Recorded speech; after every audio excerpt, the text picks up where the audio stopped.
ജയിലിലേക്ക് പോയ സമയത്ത്, അതായത് ഈ അമിത് ജയിലിലേക്ക് പോകുന്ന സമയത്ത് ഈ ഭാര്യ ഗർഭിണിയായിരുന്നു.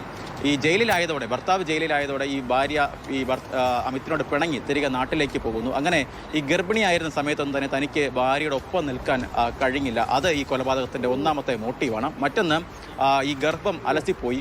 അതും അതുമായി ബന്ധപ്പെട്ട് ആ സമയത്തൊക്കെ തന്നെ, ആശുപത്രി സമയത്തൊക്കെ തന്നെ തനിക്ക് ഭാര്യയുടെ ഒപ്പം നിൽക്കാൻ കഴിഞ്ഞില്ല. അങ്ങനെ ഒരു മാനസികമായ വൈരാഗ്യം ഈ പ്രതിക്കുണ്ടായിരുന്നു. അത്തരത്തിലുള്ള കാര്യങ്ങൾ ആണ് ഇപ്പോൾ ഈ പ്രതി മൊഴിയായിട്ട് ഇപ്പോൾ നൽകിയിരിക്കുന്നത്. മാത്രം കുടുംബം നോക്കാൻ വേണ്ടിയിട്ട് ഇവൻ അത്രയും കഷ്ടപ്പെട്ട് ആസമലും ബംഗാൾ അങ്ങനെയാണ് ഇപ്പോൾ വിവരണം വരുന്നത്. വേറെ ന്യൂസ് ചാനലൊക്കെ കണ്ടു ഞാൻ.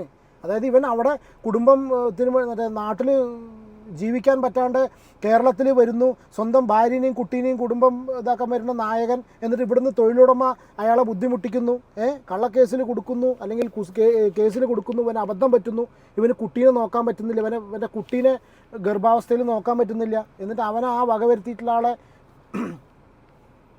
നമസ്കാരം. നമ്മുടെ കോട്ടയം ഇരട്ടക്കൊലപാതകം റിലേറ്റഡ് ആയിട്ട് ഏറ്റവും ലേറ്റസ്റ്റ് ആയിട്ടുള്ളൊരു അപ്ഡേറ്റ് ഇപ്പോൾ അറിയാലോ. ഇവൻ്റെ മൊഴി പുറത്ത് വന്നിട്ടുണ്ട്. ഇവൻ പുണ്യാളനാണോ? പുണ്യാളൻ എന്ന് പറഞ്ഞാൽ ഇവൻ നല്ല മനുഷ്യനാണോ? ഭാര്യയെ ഏറ്റവും കൂടുതൽ സ്നേഹിക്കുന്ന, ഭാര്യയുടെ പ്രസവ സമയത്തല്ല ഗർഭാവസ്ഥയിൽ, ഭാര്യയുടെ ആ സമയത്തെ അവസ്ഥയിൽ കൂടെ നിൽക്കുന്ന ഭാര്യയെ പരിചരിക്കാൻ പറ്റാത്ത ഒരു ഭർത്താവാണോ? അത്ര നല്ല ക്യാരക്ടറിന് ഉടമയാണോ കോട്ടയത്ത് വിജയകുമാറിനെയും ഡോക്ടർ മീരയും അത്രയും അതിദാരുണമായിട്ട് കൊന്നിട്ടുള്ള ഇവൻ? എന്തൊക്കെയാണ് ഇപ്പോൾ ന്യൂസ് ചാനൽ, നിങ്ങൾ ന്യൂസ് ചാനൽ കണ്ടോ എന്നുള്ള അറിയില്ല. ന്യൂസിൽ ദ വേ അവർ പറയുന്നത് കേട്ട് കഴിഞ്ഞാൽ ഈ ചങ്ങാതിനെ ന്യായീകരിച്ചും കൊണ്ട് ഇപ്പോൾ ബാക്കിയുള്ള സംഭവം തിയോറീസും കാര്യങ്ങളൊക്കെ പോയിട്ട്, അതായത് ഇവൻ ഒറ്റ ഒരുത്തൻ ഈ 5000-6000 സ്ക്വയർ ഫീറ്റുള്ള വീട്, ഇത്രയും അധികം സെക്യൂരിറ്റി ഉള്ള, പുറത്തൊരു സെക്യൂരിറ്റിക്കാരൻ, ക്യാമറ, റോട്ട് വീലർ നായക്കൾ, പിന്നെ ഇത്രയും അടി ഉയരമുള്ള മതിൽ, റിമോട്ടിൻ്റെ ഗേറ്റ്, ഇത്രയധികം സൗകര്യങ്ങളുള്ള ഒരു വീടിനുള്ളിലേക്ക് ഇവൻ ഒറ്റയ്ക്ക് കയറി ചെന്നു. എന്നിട്ട് ഈ പരിപാടിയൊക്കെ നടത്തിയിട്ട് ഇവനെ ഇറങ്ങിപ്പോകുന്നു എന്നൊക്കെ പറഞ്ഞാൽ ഞാൻ വിശ്വസിച്ചിട്ടില്ല കേട്ടോ. നിങ്ങൾ എത്ര പേര് വിശ്വസിച്ചു എന്നുള്ള അറിയില്ല. ഇതൊക്കെ വിശ്വസിക്കുക അത്ര വലിയ മണ്ടന്മാരാണോ നമ്മൾ?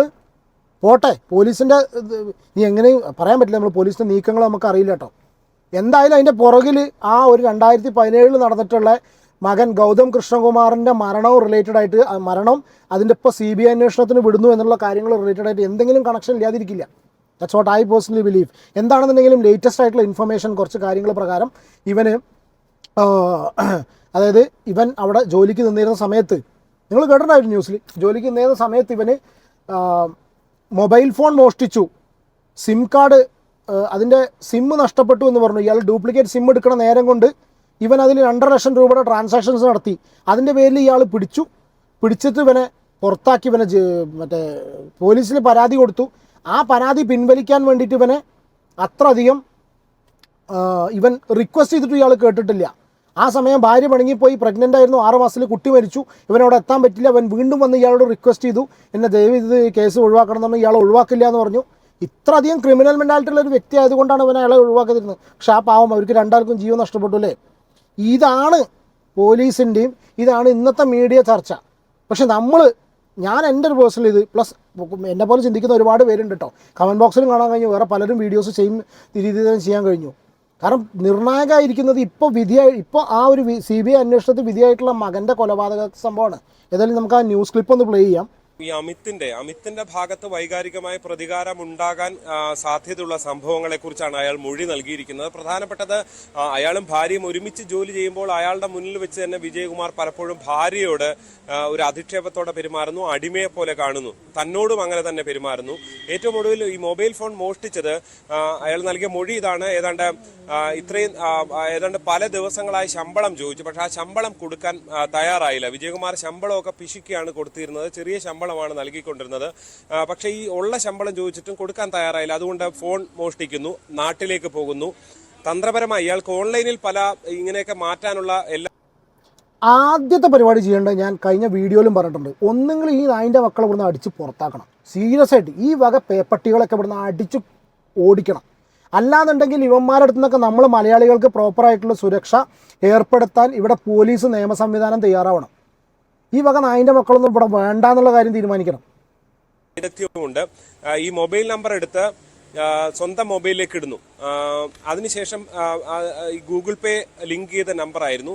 ആ നമ്പർ തന്റെ ഫോണിലേക്ക് ആഡ് ചെയ്യുന്നു. 24 മണിക്കൂറോളം വിജയകുമാർ പുതിയൊരു സിം എടുക്കാൻ 24 മണിക്കൂറത്തെ സമയം വേണ്ടി വന്നു. ആ 24 മണിക്കൂറിനുള്ളിൽ തന്നെ ഇയാൾ ഈ സ്വന്തം ഫോണിലേക്ക് ഗൂഗിൾ പേ ആഡ് ചെയ്യുന്നു. അതിലേക്ക് 2,78,000 രൂപ വിവിധ അക്കൗണ്ടുകളിൽ നിന്ന് ഈ നമ്പർ ലിങ്ക് ചെയ്തിരിക്കുന്ന വിവിധ ബാങ്ക് അക്കൗണ്ടുകൾ ഈ ഗൂഗിൾ പേയിൽ അല്ലെങ്കിൽ ഫോൺ പേ പോലുള്ള ആപ്പിലേക്ക് ആഡ് ചെയ്യുന്നു. അങ്ങനെയാണ് ഓൺലൈൻ വഴി പണം മാറ്റുന്നത്. ഇതിനുശേഷം ഭാര്യയോട് ഇക്കാര്യം പറയുന്നു. പക്ഷെ ഭാര്യ പറഞ്ഞു ഇത് ശരിയായില്ല, പണം തിരികെ നൽകണമെന്ന്. അങ്ങനെ പിറ്റേ ദിവസം ബാങ്കിൽ എത്തുന്ന സമയത്ത് ഈ ഒരു ഈ കേസ് ഇങ്ങനൊരു ഇതൊരു സംഭവിച്ചിട്ടുണ്ടെന്നും ഇതിൽ കേസ് സംഭവിച്ചിട്ടുണ്ടെന്നും ബാങ്ക് അധികൃതർ വിവരം നൽകുന്നു. അതോടെ പണം തിരികെ നൽകാൻ കഴിയാത്ത സാഹചര്യം ഉണ്ടാകുന്നു.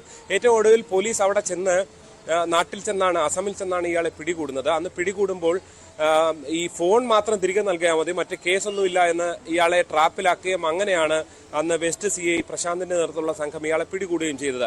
എന്തായാലും ഇതിനുശേഷം ഇയാൾ ഏതാണ്ട് 5 മാസത്തോളം ജയിലിൽ കിടക്കുന്നു. ഫൈസൽ ഷാജി എന്ന ആൾ സഹതടവുകാരനാണ് ഇയാളെ പുറത്തിറക്കാൻ ആളെ റെഡിയാക്കി കൊടുക്കുന്നത്.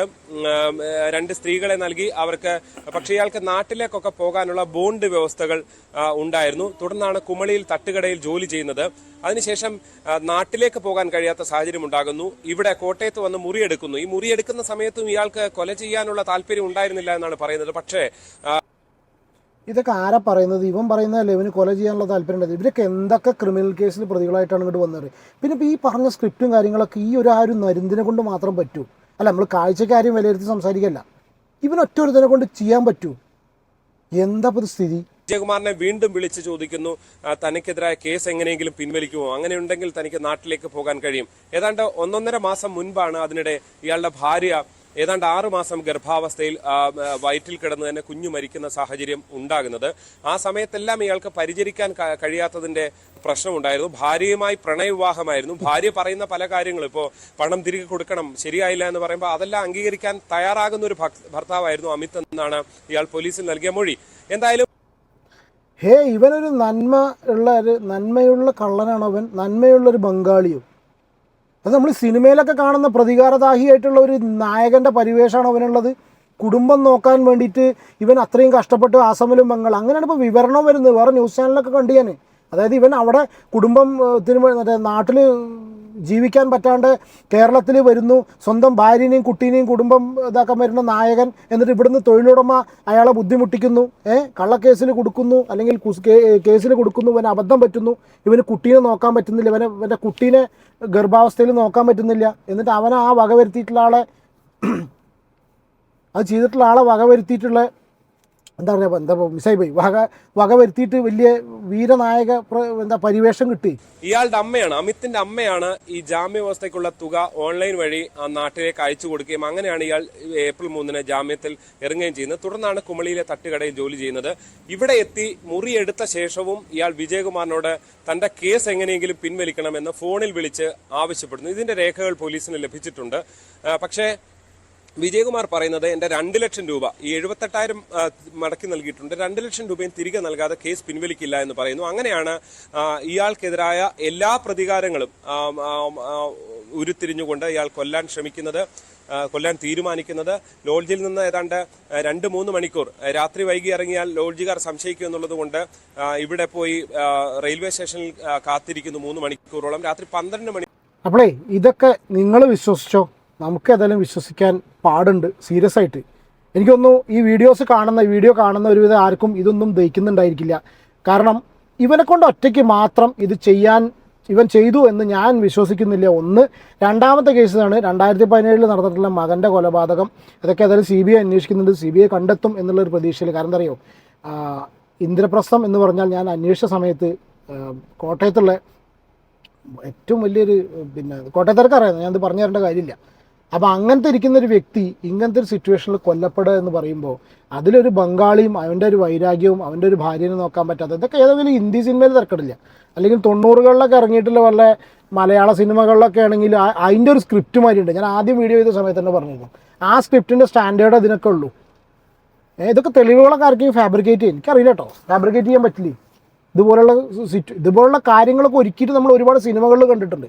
അങ്ങനത്തെ ഒരു എന്താ പറയുക, ആദ്യത്തെ ആഴ്ച തന്നെ തിയേറ്ററിൽ നിന്ന് ഔട്ടാവുന്ന ഒരു പടത്തിൻ്റെ സ്ക്രിപ്റ്റിൻ്റെ പവർ മാത്രമേ ഇതിനുള്ളൂ. ഇതാണ് എൻ്റെ ഒരു അഭിപ്രായം. നിങ്ങളുടെ അഭിപ്രായം കമൻറ്റ് ചെയ്യൂ. ചാനൽ ആരെങ്കിലും സബ്സ്ക്രൈബ് ചെയ്യാതെയാണ് ഈ വീഡിയോ കാണുന്നതെങ്കിൽ ദയവ് സബ്സ്ക്രൈബ് സപ്പോർട്ട് ചെയ്യുക. വീഡിയോ ഇഷ്ടപ്പെടുമെങ്കിൽ ലൈക്ക് ചെയ്യുക. അടുത്തൊരു വീഡിയോയിൽ കാണാം. Take care and God bless.